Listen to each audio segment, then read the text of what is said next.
તો હાઇડ્રોજનની બનાવટ આપણે પ્રયોગશાળામાં જોઈ, ત્યારબાદ આપણે હાઇડ્રોજનની બનાવટનો આ બીજો ક્લાસ છે, એની અંદર આપણે ખૂબ જ અગત્યની એવી વિદ્યુત વિભાજન પદ્ધતિઓ દ્વારા હાઇડ્રોજન ગેસ છે તે બનાવવાનો છે, બરોબર. હવે વિદ્યુત વિભાજન પદ્ધતિની અંદર સૌથી પહેલા તો અતિ શુદ્ધ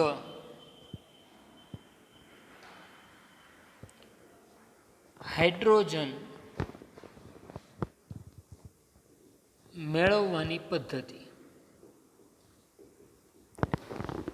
એની આપણે ચર્ચા કરીશું. હવે અતિ શુદ્ધ હાઇડ્રોજન ગેસ મેળવવો હોય તો શું કરવું પડે ભાઈ? તો કે ભાઈ એક પાત્ર લઈશું આપણે,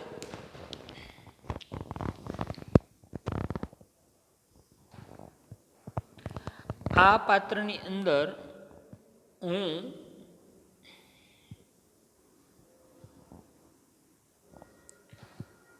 બેરિયમ હાઇડ્રોક્સાઇડ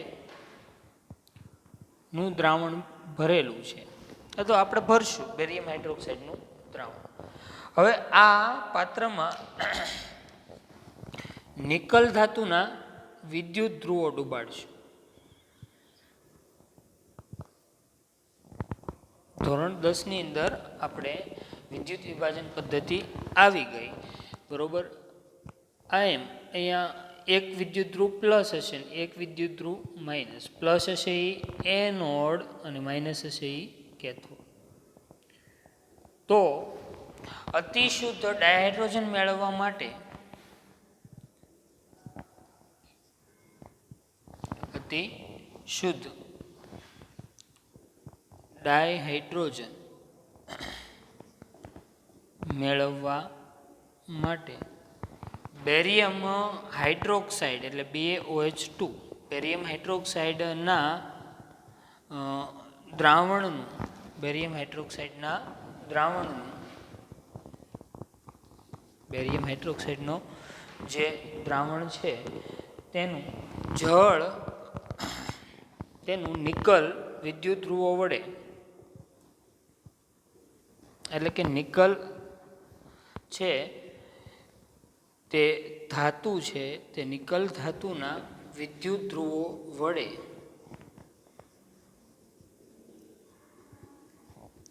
વિદ્યુત વિભાજન કરતા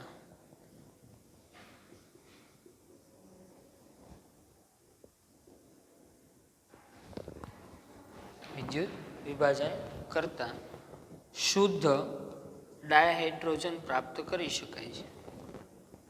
શુદ્ધ ડાયહાઇડ્રોજન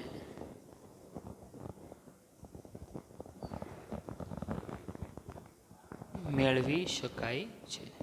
ઓકે, તો અતિ શુદ્ધ ડાયહાઇડ્રોજન માટે મારે શું કરવું પડે? તો કે ભાઈ નિકલ ધાતુના જે ધ્રુવ છે એનોડ અને કેથોડ નિકલ ધાતુના બનેલા હોવા જોઈએ.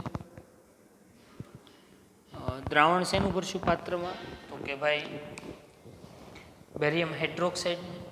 હવે એનોડ ઉપર કઈ પ્રક્રિયા થાય? તો કે એનોડ ઉપર ઓક્સિડેશન પ્રક્રિયા થશે અને કેથોડ ઉપર કઈ પ્રક્રિયા થશે? તો કે રિડક્શન. એનોડ ઉપર ઓક્સિડેશન પ્રક્રિયા અને કેથોડ પર રિડક્શન પ્રક્રિયા થાય અને મને શું પ્રાપ્ત થશે? શુદ્ધ ડાયહાઇડ્રોજન છે તે પ્રાપ્ત થાય છે. બીજી એક પદ્ધતિ છે એના દ્વારા વિદ્યુત વિભાજન પદ્ધતિ છે એના દ્વારા પણ આપણે ડાયહાઇડ્રોજન મેળવી શકાય. તો એ પણ બહુ ઇઝી છે, બરોબર. કે પાણીનું વિદ્યુત વિભાજન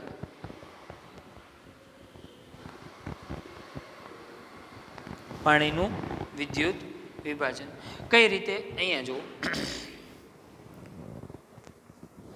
તો કે ભાઈ સૌથી પહેલા તો એક પાત્રમાં પ્લેટિનમના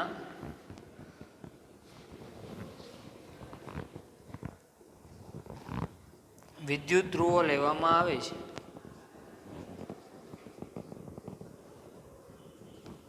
પ્લેટિનમના વિદ્યુત ધ્રુવો લેવામાં આવે છે ત્યારે આવે છે અને પાણી ના દ્રાવણમાં અથવા પાણીમાં ડુબાડીને વિદ્યુત વિભાજન કરતા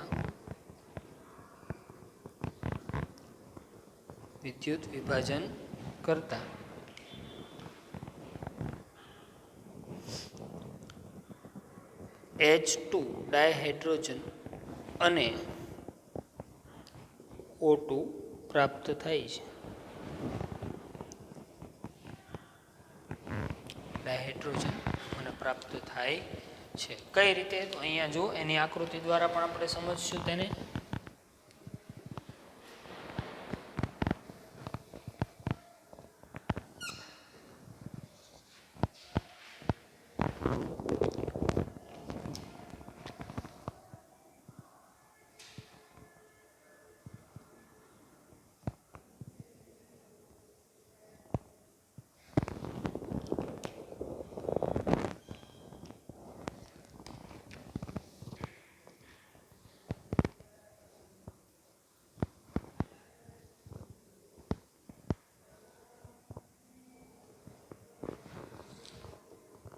પ્લેટિનમના ધ્રુવો, પાણી પ્લસ અને અહીંયા શું આવશે? માઇનસ. પ્લસ તો એનોડ અને માઇનસ તો કેથોડ. પ્લસ એનોડ અને માઇનસ તો શું થશે? કેથોડ. ઓકે, હવે આગળ વધીએ. તો આ પ્રક્રિયા ખરેખર શું થાય? એનોડ ઉપર કઈ પ્રક્રિયા થાય અને કેથોડ ઉપર? મેં તમને હમણાં એમ કીધું, એનોડ ઉપર ઓક્સિડેશન પ્રક્રિયા અને કેથોડ પર રિડક્શન. ઓક્સિડેશન દરમિયાન ઇલેક્ટ્રોન ગુમાવાય, બરોબર, અને રિડક્શન દરમિયાન ઇલેક્ટ્રોન મેળવાય. તો અહીંયા પાણી છે, બરોબર, તો પાણી H2O આપણે અલગ પાડીએ તો 2H પ્લસ અને O માઇનસ 2. હાઇડ્રોજન ઇલેક્ટ્રોન મેળવશે ને, H પ્લસ આયન ઇલેક્ટ્રોન મેળવશે. ઇલેક્ટ્રોન મેળવે એટલે એ રિડક્શન પામ્યો. તો રિડક્શન ક્યાં પામે? કેથોડ ઉપર.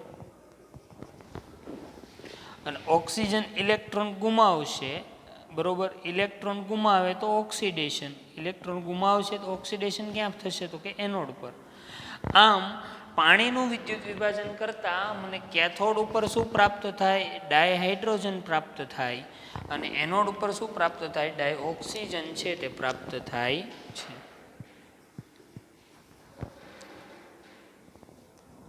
O2 પ્રાપ્ત થાય છે. ઓકે, તો બે બનાવટ પૂરી થઈ. કઈ પદ્ધતિ દ્વારા? વિદ્યુત વિભાજન પદ્ધતિ દ્વારા ડાયહાઇડ્રોજન. પહેલી હતી અતિશુદ્ધ, જો પૂછી શકાય. અતિશુદ્ધ તમારે 99%થી ઉપર શુદ્ધ ડાયહાઇડ્રોજન જોતો હોય તો, બરોબર, કઈ પદ્ધતિ વાપરશો? તો કે ભાઈ બેરિયમ હાઇડ્રોક્સાઇડનું દ્રાવણને નિકલના ધ્રુવો લઈશું. જ્યારે તમારે ઓછો શુદ્ધ હાઇડ્રોજન જોતો હોય, ઓછા પ્રમાણમાં, ત્યારે શું કરશું? પાણીનું વિદ્યુત વિભાજન કરશું. યાદ રાખવાનું છે અહીંયા કઈ રીતે? કેથોડ ઉપર કોણ મળે? એનોડ ઉપર, બરોબર. તો જે ઇલેક્ટ્રોન મેળવતો હોય એ શું પામતો હશે? રિડક્શન. ને રિડક્શન ક્યાં થતું હોય? કેથોડ ઉપર. એટલે કયો વાયુ છૂટો પડ્યો? હાઇડ્રોજન. ઓક્સિજન છે એ ઇલેક્ટ્રોન ગુમાવે છે. ઇલેક્ટ્રોન ગુમાવે તો ઓક્સિડેશન. ને ઓક્સિડેશન ક્યાં થાય? એનોડ ઉપર. ઓકે, ચલો હજી એક ત્રીજી વિદ્યુત વિભાજન પદ્ધતિ છે, બરોબર. દરિયાના પાણીનું વિદ્યુત વિભાજન.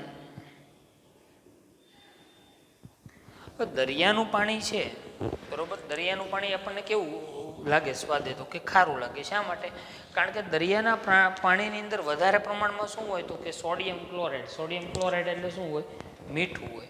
આમ દરિયાના પાણીનું વિદ્યુત વિભાજન એટલે ખરેખર કોનું છે? તો કે સાંદ્ર વધુ પ્રમાણ છે એટલે સાંદ્ર વાપરશે ને શબ્દ. હમણાં થોડી વાર પહેલાં તમને શીખવાડ્યું. સાંદ્ર ક્યારે વપરાય ને મન. દરિયાના પાણીમાં વધારે પ્રમાણમાં શું રહેલું છે? મીઠું. એટલે દરિયાનું પાણી ખરેખર શું છે? ખૂબ જ સાંદ્ર NaCl દ્રાવણ છે. દરિયાના પાણી માટે બીજો શબ્દ બ્રાઇન પણ આપણે વાપરીએ છીએ, એટલે ધ્યાન રાખવું. દરિયાના પાણી માટે બીજો શબ્દ કયો વાપરીએ છીએ? બ્રાઇન.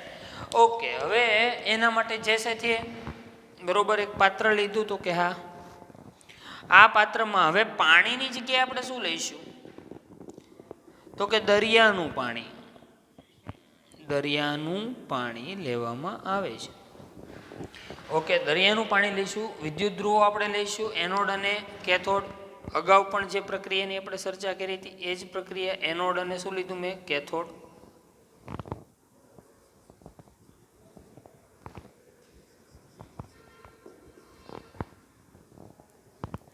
એનોડ પોઝિટિવ અને કેથોડ નેગેટિવ. એનોડ ઉપર ઓક્સિડેશન, કેથોડ ઉપર રિડક્શન. ઓક્સિડેશન ક્યારે થાય તો કે ઇલેક્ટ્રોન મેળવાય ત્યારે, રિડક્શન ક્યારે થાય ઇલેક્ટ્રોન ગુમાવાય ત્યારે. ઓકે, સારું, ચલો હવે એમાં આપણે આગળ જોઈએ. તો સૌથી પહેલાં તો અહીંયા એક પ્રક્રિયા આપણે સમજવાની. ચલો, એનોડ અને કેથોડ પરની થતી પ્રક્રિયા સમજીએ. ઓકે, ચલો અહીંયા શું રહેલું છે તો કે ભાઈ પાત્રની અંદર ક્લોરાઇડ આયન હશે, સોડિયમ આયન હશે અને પાણી તો હશે જ, H2O તો હોય જ. ઓકે, તો આમાંથી ઇલેક્ટ્રોન કોણ ગુમાવી શકે? જો સોડિયમ આયન તો ઓલરેડી ઇલેક્ટ્રોન ગુમાવીને બેસી ગયો છે, એને નજીકના નિષ્ક્રિય જે ઇલેક્ટ્રોનની રચના પ્રાપ્ત કરી લીધી. તો કોણ વધ્યું તો કે Cl-1. તો ક્લોરાઇડ આયન છે ઇલેક્ટ્રોન ગુમાવવા તૈયાર છે. ઇલેક્ટ્રોન ગુમાવવું હોય તો એ ક્યાં હોય? એનોડ ઉપર. તો ક્લોરાઇડ આયન છે ને એક ઇલેક્ટ્રોન ગુમાવેલો છે. તો 2 ક્લોરાઇડ આયન હું લઉં તો 2 ક્લોરાઇડ છે, એક ક્લોરાઇડ આયન એક ઇલેક્ટ્રોન ગુમાવે તો 2 ક્લોરાઇડ આયન કેટલા ઇલેક્ટ્રોન ગુમાવે? 2. એટલે શું પ્રાપ્ત થાય? Cl2 અને 2 ઇલેક્ટ્રોન શું થઈ ગયા? મુક્ત. તો અહીંયા એનોડ ઉપર કયો વાયુ છૂટો પડ્યો? ક્લોરીન વાયુ છૂટો પડ્યો. બરોબર. આ જ રીતે ઉપરની પ્રક્રિયા પણ આપણે સમજી શકીએ. આમ લખવું હોય તો આ રીતે લખી શકીએ. જો કુલ પ્રક્રિયા શું થાય અહીંયા જો ઉપરની પ્રક્રિયામાં જો પાણીનું વિદ્યુત વિભાજન, પાણીના 2 મોલ હોય 2H2O એટલે શું છૂટું પડે?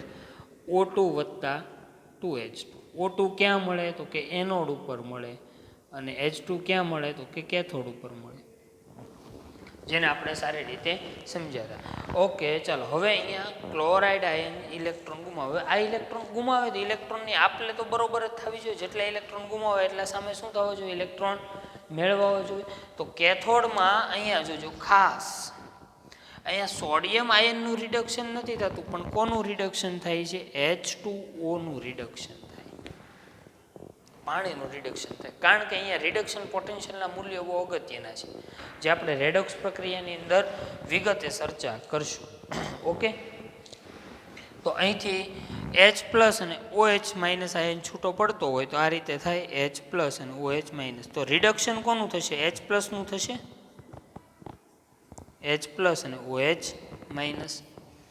ઓકે, તો અહીંયા એક ઇલેક્ટ્રોન મેળવે એક H+, પણ અહીંયા 2 ઇલેક્ટ્રોન છે તો H+ કેટલા જોવે? 2 જોવે. તો 2 હું પાણી નાનું લઉં તો 2H+, 2 ઇલેક્ટ્રોન મેળવીને હાઇડ્રોજન બનશે અને શું વધ્યું રહેશે? 2OH- આયન વધ્યું રહેશે, હાઇડ્રોક્સાઇડ આયન. ઓકે, તો અહીંયા કેથોડ ઉપર મને કયો વાયુ છૂટો પડ્યો? હાઇડ્રોજન વાયુ છૂટો પડ્યો. હવે અહીંયા ધ્યાન રાખો, પ્રક્રિયા દરમિયાન પાત્રમાં શું હતું? Na+ હતું, OH આવ્યું એટલે Na+ અને OH- જોડાઈ ગયા આયનો, એટલે શું બની ગયું તો કે હાઇડ્રોક્સાઇડ, સોડિયમ હાઇડ્રોક્સાઇડ મને પ્રોડક્ટ પ્રાપ્ત થાય છે, પ્રોડક્ટ મળે છે. ઓકે, તો આ હતું આપણું વિદ્યુત વિભાજન પદ્ધતિ દ્વારા હાઇડ્રોજનની બનાવટ. પરંતુ અહીંયા ધ્યાન એક રાખવાનું છે, બરોબર, કે ત્રણેયની અંદર અલગ અલગ બાબતોનો ઉલ્લેખ કર્યો છે. આ છે ને દરિયાના પાણીમાંથી વિદ્યુત વિભાજન દરમિયાન હાઇડ્રોજન છે ને એ આડ પેદાશ તરીકે મળે. મુખ્ય પેદાશ આપણે મુખ્ય પેદાશ કઈ મળે છે? એમાં બહુ ઓછા પ્રમાણમાં હાઇડ્રોજન મળે. દરિયાના પાણીનું વિદ્યુત વિભાજન આપણે કરશું એટલે ક્લોરીન અને બીજું આપણને શું મળશે તો કે NaOH મુખ્ય નિપજો છે, જ્યારે હાઇડ્રોજન છે બરોબર એ આડ પેદાશ તરીકે મળે છે. તો પહેલી આપણે પ્રયોગશાળામાં બનાવટ જોઈ, ત્યારબાદ આપણે બીજી બનાવટ કઈ જોઈ તો કે ભાઈ વિદ્યુત વિભાજન પદ્ધતિ દ્વારા અતિશુદ્ધ ડાયહાઇડ્રોજન બનાવવાની વાત કરી. ત્યારબાદ આગળ વધીએ તો પાણીમાંથી અને પાણીનું વિદ્યુત વિભાજન છે બરોબર, એના માટે H+ આયન છે એ મેળવવા માટે ઘણી બધી વખત આપણે એસિડિક પાણી છે બરોબર, થોડુંક એસિડિક પાણી રાખીને વિદ્યુત વિભાજન કરીએ ને લાસ્ટ દરિયાનું પણ આમાં ખૂબ જ ઓછા પ્રમાણમાં મળે. તો આ હાઇડ્રોજન બનાવવા માટેની મોટા પાયે વધારે પ્રમાણમાં હાઇડ્રોજન બનાવવા માટેની પદ્ધતિઓની આપણે ચર્ચા કરી. ઓકે, હવે આ આકૃતિઓ છે તમારે ડ્રો કરી નાખવાની છે બાજુમાં ટેક્સ્ટબુકની અંદર. તો આપણે હાઇડ્રોજનની બનાવટ વિદ્યુત વિભાજન પદ્ધતિ દ્વારા જોઈ, ત્યારબાદ આપણે આગળ વધીએ. હવે હાઇડ્રોજનની બનાવટ આપણે જોવાની છે હાઇડ્રોકાર્બન સંયોજનોમાંથી.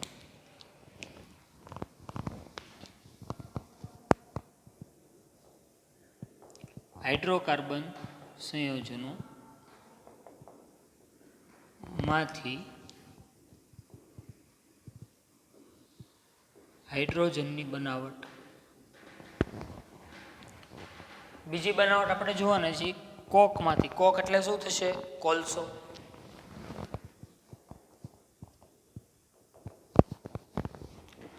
બરોબર. ચલો, હાઇડ્રોકાર્બન સંયોજનમાંથી આપણે બનાવટ જોતા પહેલા હાઇડ્રોકાર્બન સંયોજનો વિશે થોડીક આપણે માહિતી મેળવી લઈએ.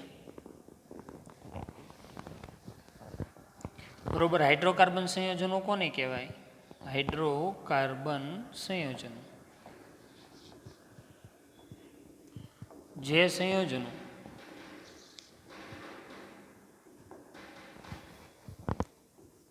કાર્બન અને હાઇડ્રોજનના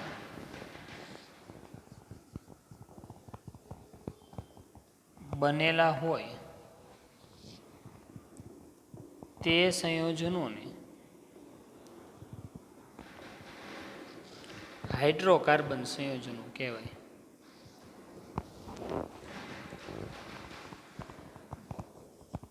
જે સંયોજનો કાર્બન અને શેના બનેલા છે? હાઇડ્રોજનના બનેલા છે, તેને આપણે શું કહીશું? હાઇડ્રોકાર્બન સંયોજનો કહીએ છીએ. ઓકે, હવે મૂળ વાત ઉપર આવી, તેના એક્ઝામ્પલ પણ જોઈશું આપણે. મિથેન CH4 આને ઓળખીએ છીએ. CH3 ઇથેન, કાર્બનની સંખ્યા 2 એટલે ઇથ વત્તા એન એટલે ઇથેન. ધોરણ 10માં આપણે નામકરણ જોયું હતું. પ્રોપેન. ઓકે, આ બધા હાઇડ્રોકાર્બન કમ્પાઉન્ડ છે. હવે એની આપણે ઊંચા તાપમાને નિકલ ઉદ્દીપકની હાજરીમાં ઓક્સિજન સાથે દહન પ્રક્રિયા થાય. ઓકે, તો આપણને કંઈક મળે છે. બરોબર, તો હવેની બનાવટ આપણી છે ખૂબ જ અગત્યની છે અને એ છે હાઇડ્રોકાર્બનમાંથી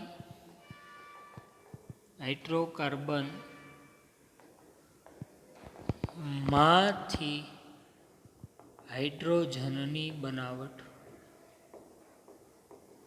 હવે હાઇડ્રોકાર્બનમાંથી મારે હાઇડ્રોજનની બનાવટ જોવી હોય તો સૌથી પહેલાં તો મને હાઇડ્રોકાર્બન વિશે માહિતી હોવી જોઈએ. એ મેં તમને કીધું, methane, ethane, propane, butane, pentane. બરોબર, એ બધા. હવે બહુ જ સરળ પદ્ધતિ છે એના માટે કે હાઇડ્રોકાર્બનની પાણીની વરાળ સાથે પ્રક્રિયા થાય. બરોબર, હાઇડ્રોકાર્બન સંયોજનોને હાઇડ્રોકાર્બન સંયોજનો ની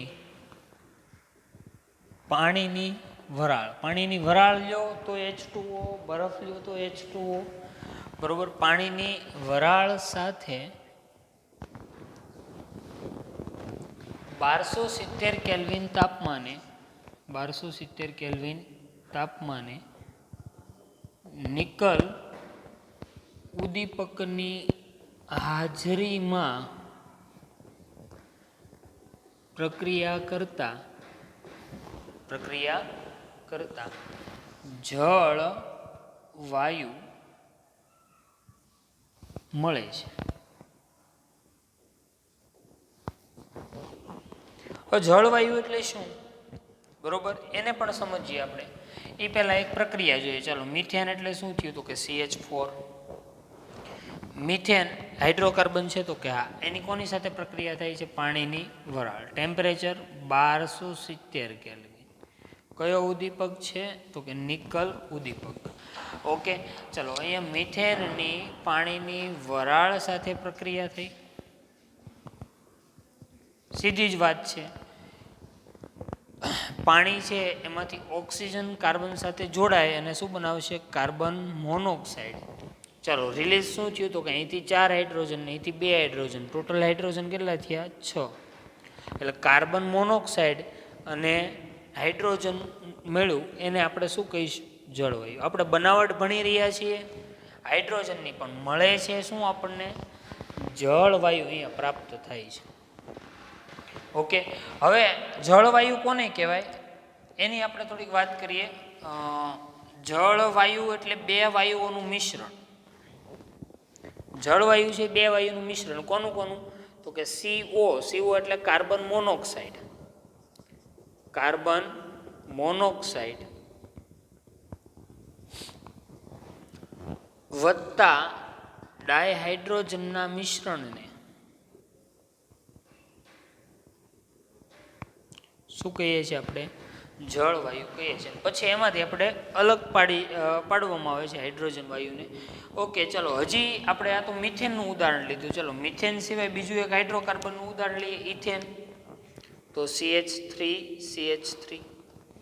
પાણીની વરાળ પરિસ્થિતિ સેમ જ રાખવાની છે, 1270 કેલ્વિન તાપમાન. ઉદ્દીપક નિકલ. યાદ રાખો, જેટલા કાર્બન પરમાણુ હોય એટલા પાણીના અણુ લેવા જોઈશે.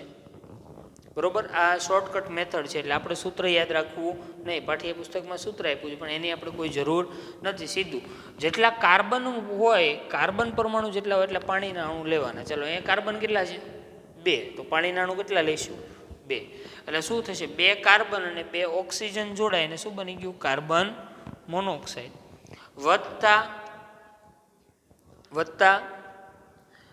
3 હાઇડ્રોજન અહીંયા, 3 હાઇડ્રોજન અહીંયા 6 અને 4 હાઇડ્રોજન અહીંયા કેટલા થયા? 10. એટલે ટોટલ હાઇડ્રોજન પરમાણુ 10 છે એટલે 5H2 લખાય.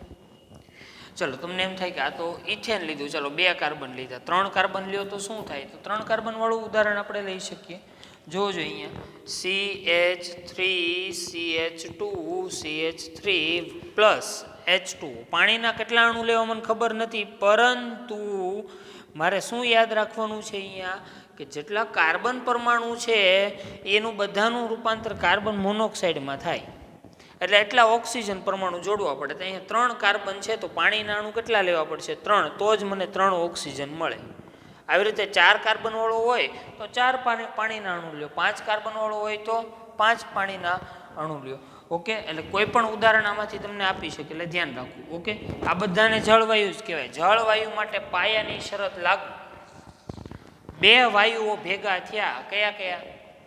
કાર્બન મોનોક્સાઇડ અને ડાયહાઇડ્રોજન, તો તેને આપણે જળવાયુ કહીએ છીએ. જળવાયુ આપણા માટે ખૂબ જ અગત્યનો છે. બરોબર, ચલો હવે અહીંયા શું મળશે? તો કે 3 કાર્બન છે તો 3 કાર્બન મોનોક્સાઇડ મળશે મને. ચલો હાઇડ્રોજન કાઉન્ટ કરી શકીએ. 3 ને 2 5 ને 3 8, 8 ને 6 14, એટલે 7H2O થયા. બરોબર, અહીંયા 14 લખો તો બધા 28 થઈ જાય, કારણ કે હાઇડ્રોજન દ્વિપરમાણુય અણુ છે. આપણે ખાસ ધ્યાન રાખવું. એની આપણે ચેપ્ટરના શરૂઆતમાં ચર્ચા કરી હતી શા માટે એને H2 સ્વરૂપે આપણે લખીએ છીએ. ઓકે, હવે જળવાયુ એટલે શું? કન્ફર્મ થઈ ગયું. અહીંયા જળવાયુ એટલે 2 વાયુઓ, એનું પ્રમાણ ભલે ને પછી ગમે એટલું હોય, 2 મોલ હોય 3 મોલ, એની સાથે આપણે કંઈ વાંધો છે નહીં. 2 CO પ્લસ H2 નું મિશ્રણ, એને શું કહેવાય? જળવાયુ. જળવાયુ માટે એક બીજું નામે છે સિન ગેસ પણ કહીએ છીએ. જળવાયુને સિન ગેસ પણ કહેવામાં આવે છે. અને જળવાયુનો ઉપયોગ ક્યાં થાય છે? તો કે ભાઈ મિથેનોલની બનાવટમાં. મિથેનોલનું ઉત્પાદન કરવું હોય તો જળ વાયુનો ઉપયોગ આપણે કરવો પડે. ઓકે, ચલો તો આ હતી હાઇડ્રોકાર્બનમાંથી કોની બનાવટ? હાઇડ્રોજનની બનાવટ. પણ એ મિશ્રણ સ્વરૂપે મળે ને પછી આપણે તેને અલગથી પ્રાપ્ત કરી શકીએ. ચલો બીજી કઈ રીતે હાઇડ્રોજન મળી શકે? તો અહીંયા જુઓ, ગરમ કરેલા કોલસા પરથી પાણીની વરાળ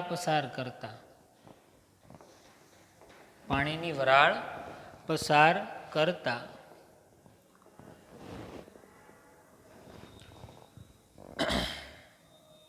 કાર્બન મોનોક્સાઇડ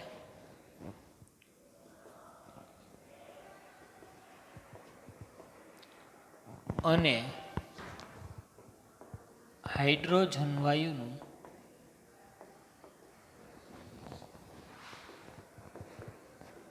મિશ્રણ મળે છે. તો અહીંયા શું થયું? કાર્બન મોનોક્સાઇડ અને હાઇડ્રોજન વાયુનું મિશ્રણ એ જ શું થયું?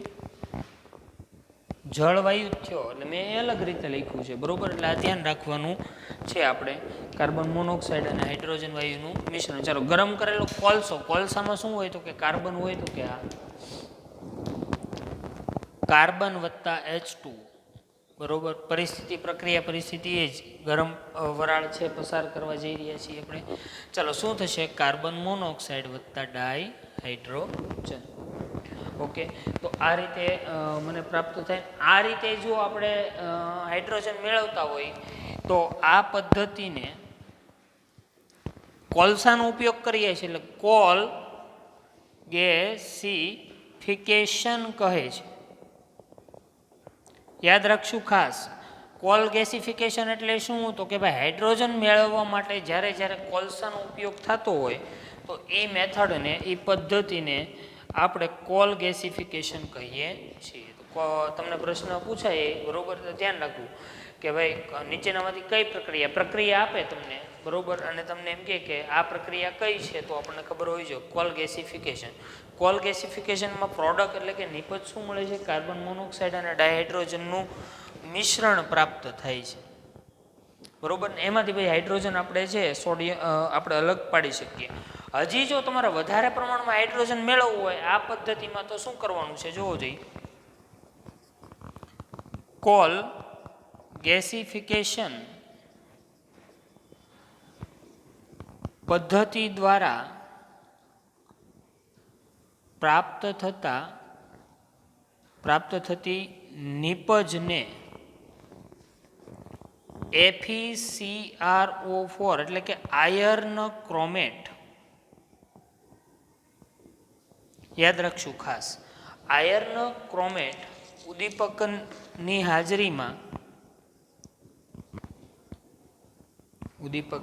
હાજરીમાં પાણીની વરાળ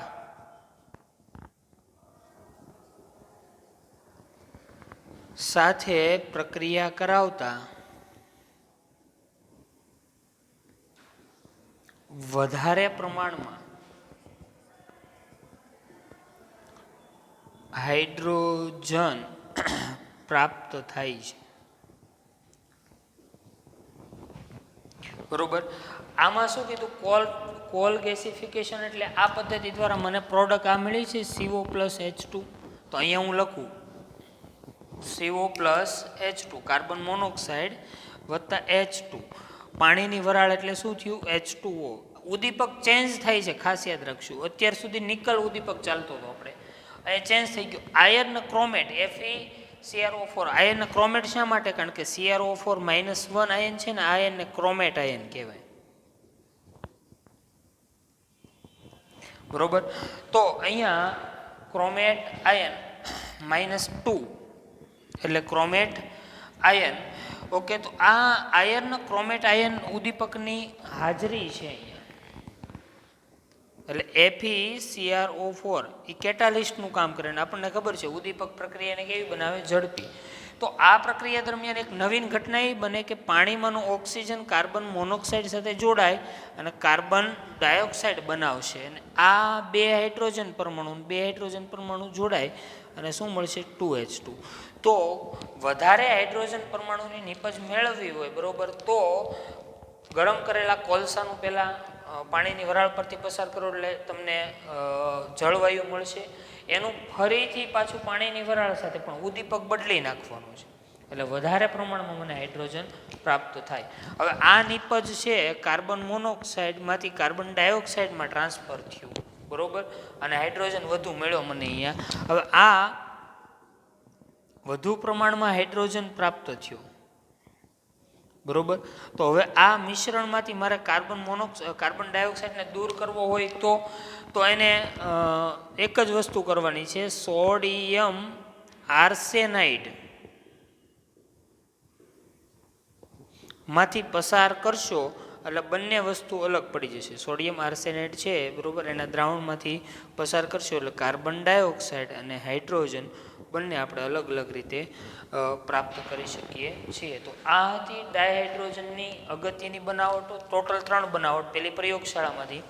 પછી વિદ્યુત વિભાજનીય પદ્ધતિ, અને અત્યારે આપણે જે લેટેસ્ટ જોઈ છે એ કઈ છે, હાઇડ્રોકાર્બનમાંથી અને કોલસામાંથી. એક બાજુ હાઇડ્રોકાર્બનની વાત કરી ને બીજી કોનામાંથી કરી, કોલસામાંથી. ઓકે, તો આજે આપણે એટલે સુધી અટકીએ છીએ.